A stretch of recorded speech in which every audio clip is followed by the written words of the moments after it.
Amerika Birleşik Devletleri Parlamentosu'nda gerçekleştirilen Ticaret Bakanlığı toplantısında Çin ve Rusya'ya yaptırım uygulanacağı kararının alındığı bildirildi. Amerika Birleşik Devletleri Ticaret Bakanlığı, yaptırımların Pyongyang yönetiminin nükleer ve füze programını destekleyen iki Rus ve Çin şirketine hedeflediğini duyurdu. Toplantının devamında Doğu Türkistan'la ilgili konuların müzakere edildiği ve Çin baskısına karşı Çin'e yeni yaptırımların uygulanacağı belirtildi.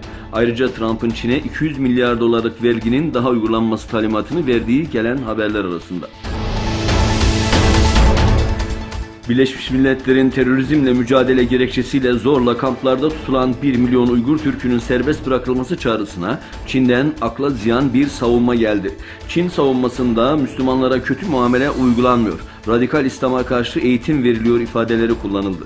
Çin'den yapılan açıklamada iddia edilenin aksine söz konusu eğitim merkezlerinde herhangi bir kötü muamele yapılmadığı savunuldu.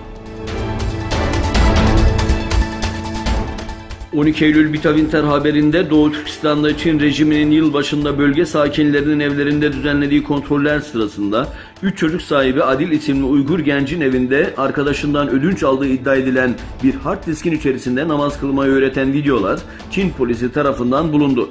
Çin polisleri Adil'i dinde aşırıcılıkla suçladı ve Adil 10 yıl hapis cezasına çarptırıldı. Yine Bita Winter haberinde Erkin isimli bir başka Uygur gencin de sokakta bulduğu hard diski kimsenin başı derde girmesin düşüncesiyle polise teslim etmesine rağmen içerisindeki verileri kontrol eden polisler verilerin kendisine ait olmadığını belirten Erkin'i de tutukladığı ve onun da dini propaganda yapmak suçundan 15 yıl hüküm giydiği ileri sürülüyor.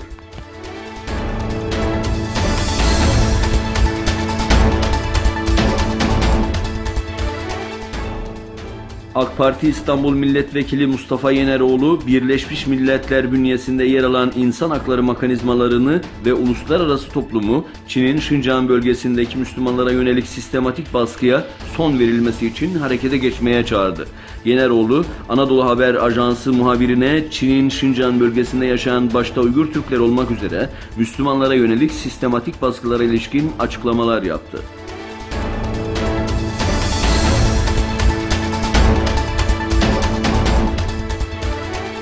Çin yönetimi Müslüman Türklerden sonra bu kez Hristiyan Çinlilere de zulme başladı.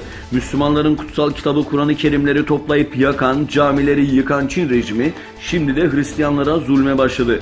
Hristiyanların kutsal kitabı İncil'ler ve dini sembolleri olan haçlar yakılarak imha edildi. Müslümanlara yaptıkları zulmün aynısı bu kez Hristiyanlara uygulanmaya başlandı. Hristiyanların da dini baskılarla inançlarını reddetmeye ve yerine Çin Komünist Partisi öğretilerini kabul etmeye zorlandığı belirtildi.